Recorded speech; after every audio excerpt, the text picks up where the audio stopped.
हमारे वित्त मंत्री श्रीमान जगदीश देवड़ा जी ने जो बजट प्रस्तुत किया है, ये हमारी सरकार का अद्वितीय बजट है। खास करके जिसके माध्यम से हमने सभी वर्गों की बेहतरी के लिए प्रयास किया है और जो 2047 की हमारी यशस्वी प्रधानमंत्री के माध्यम से $2 ट्रिलियन की जो इकोनॉमी है, अर्थात 250 लाख करोड़ का बजट का जो रोडमैप तैयार किया गया है, उसी सिलसिले में अपने बजट को 5 साल में 2 गुना करने का संकल्प लेकर हम धीरे धीरे आगे बढ़ रहे हैं। मुझे इस बात की प्रसन्नता है, इस दस्तावेज में केवल आंकड़े नहीं है, ये ठोस निर्धारित लक्ष्य है जिसके आधार पर व्यवस्थित प्लानिंग की गई है। गरीब, महिला, किसान, युवा सभी वर्गों की बेहतरी के साथ साथ ये बजट गांव, गरीब और खास करके व्यवस्थित प्लानिंग के भरोसे से मध्य प्रदेश विकास के मामले में एक नई, केवल सड़क पे चलने की स्थिति नहीं है, हवाई उड़ान की तरफ आगे बढ़ेगा। मुझे इस बात की प्रसन्नता है कि जहां इसमें सर्वहितैषी योजना के माध्यम से हमारा राजकोषीय जो अंदाज है, जिसके आधार पर ये बजट को डबल करने का प्लान बनाया गया है, ये बजट पिछले बार से 15% ज़्यादा है, अर्थात 4,21,032 करोड़ का ये बजट है जो आज तक के सारे रिकॉर्ड से बाहर जा रहा है और एक अलग प्रकार की अपनी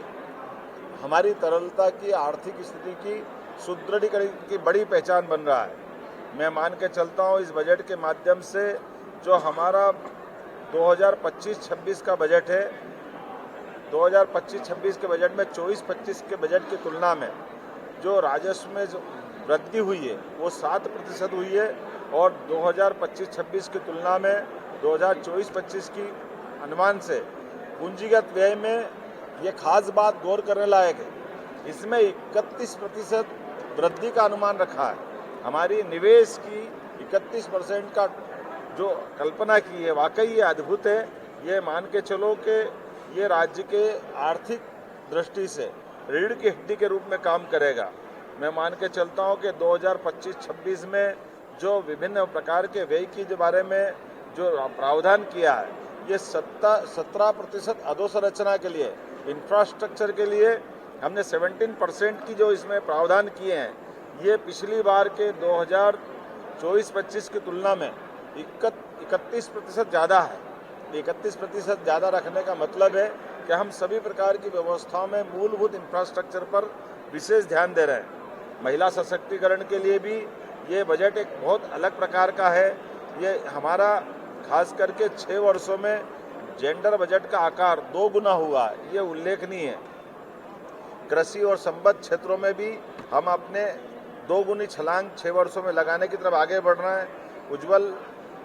भविष्य के लिए बच्चों के शैक्षणिक, सामाजिक,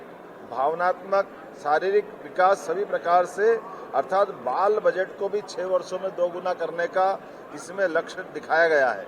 लाडली लक्ष्मी योजना के माध्यम से भी हमने एक बार फिर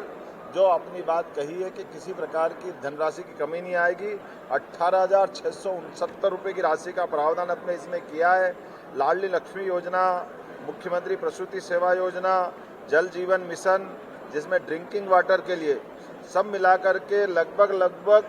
18,500 करोड़ की धनराशि इन माध्यम से भी रखी है। अटल कृषि ज्योति योजना के माध्यम से हमने 13,909 करोड़ का प्रावधान किया है। प्रधानमंत्री कृषक सूर्य योजना के माध्यम से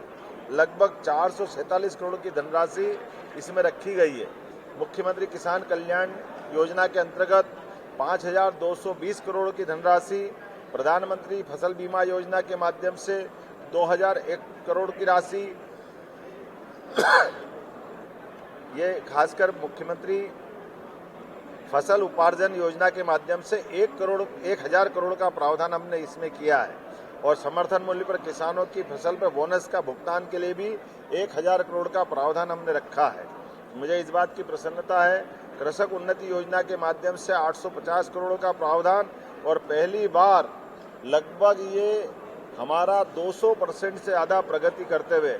गौ संवर्धन और पशुओं के संवर्धन के लिए 505 करोड़ का, अर्थात गौशालाओं में भी प्रति गौमाता की रोजाना की खर्च की राशि 20 रुपये को बढ़ा करके 40 रुपया रोज करना और साथ ही साथ 5 रुपया प्रति लीटर पे बोनस चालू करना, ये अद्वितीय योजना है जो किसान की समृद्धि में फसल के अलावा अलग से बड़ी भूमिका अदा करेगी। अटल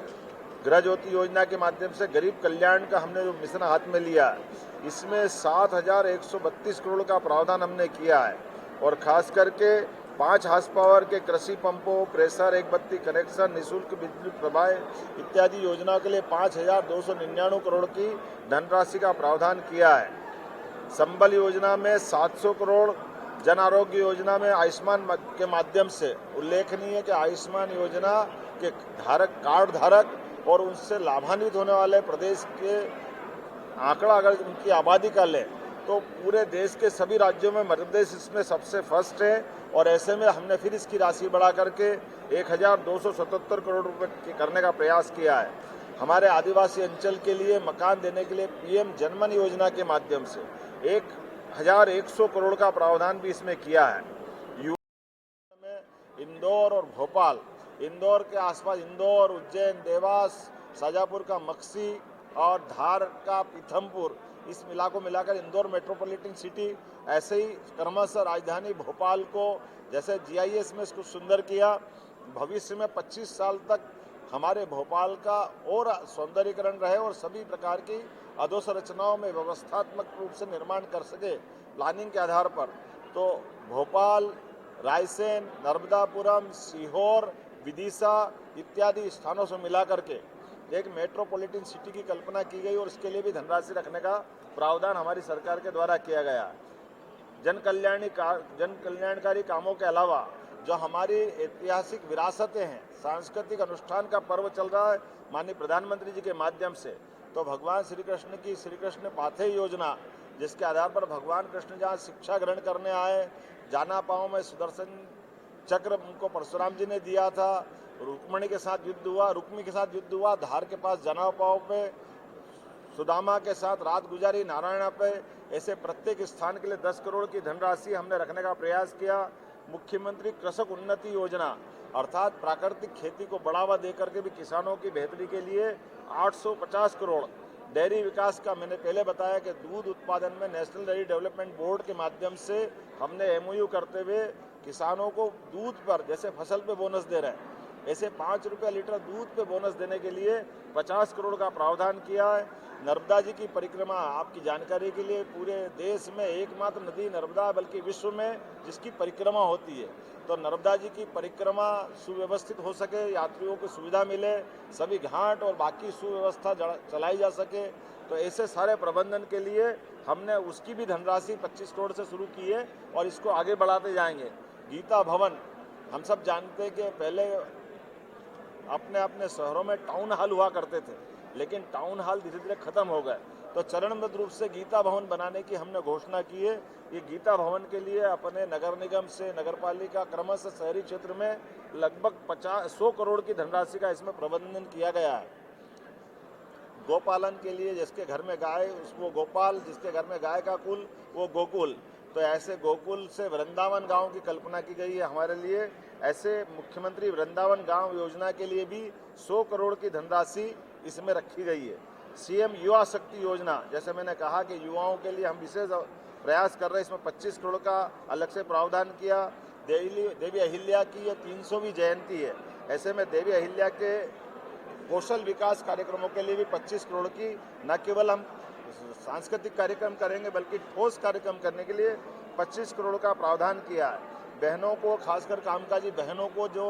बड़े स्थान पर कहीं रोजगार के लिए जाती आती है, उनको रुकने के लिए छात्रावास की व्यवस्था,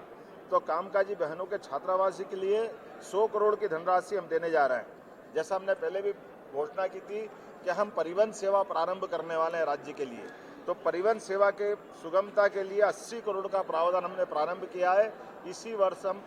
ये गरीब व्यक्ति के लिए या आवागमन के सभी प्रकार के लोगों के लिए ग्रामीण से लगा के शहरी तक परिवहन की व्यवस्था पुनर्स्थापित करने जा रहे हैं। मुख्यमंत्री समग्र परिवार समृद्ध योजना में 125 करोड़, निजी निवेश से संपत्ति अर्थात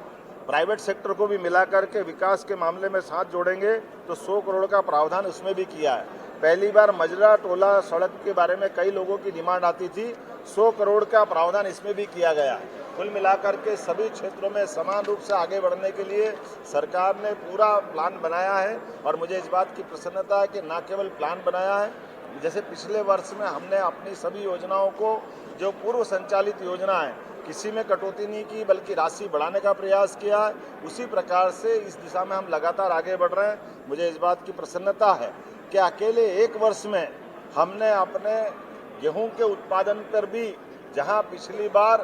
अपने 2400 में गेहूं खरीदा था, इस बार 2600 का खरीदते हुए एक साल के अंदर लगभग 400 रुपये से ज़्यादा का अनुदान अपने द्वारा दे करके 2600 रुपये क्विंटल खरीदने का पूरे देश में मध्य प्रदेश सबसे अग्रगण्य है। मैं उम्मीद करूंगा किसान, महिला, युवा, गरीब सभी वर्गों की बेहतरी के लिए सरकार जो कर सकती जरूर करने का प्रयास करेगी। माननीय प्रधानमंत्री श्रीमान नरेंद्र मोदी जी के नेतृत्व में डबल इंजन की सरकार विकास के इस प्रकार के कीर्तिमान बनेगी। मुझे इस बात की भी प्रसन्नता है हमारे बजट के अंदर बड़े पैमाने पर यशस्वी प्रधानमंत्री के आशीर्वाद के माध्यम से केन बेतवा नदी जोड़ो अभियान,